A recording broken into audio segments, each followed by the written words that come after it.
Hi guys, welcome to How to Solutions YouTube channel. In today's video, I'm going to show you how you can add Uber Cash in Uber app. Before getting into this video, must subscribe to our YouTube channel and click on the bell icon. So the first step you need to do is to open Uber app.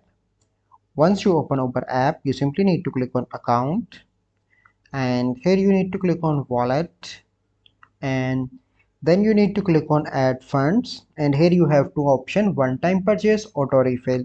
So I'm going to click on one time purchase, and here you need to click on select payment, and then you need to click on add payment method. So here you have two options: credit card or easy pesa. You simply need to click on credit or debit card and fill out your card details, and you can select any amount from here and click on confirm. Once you click on confirm, your funds will be added into your Uber app.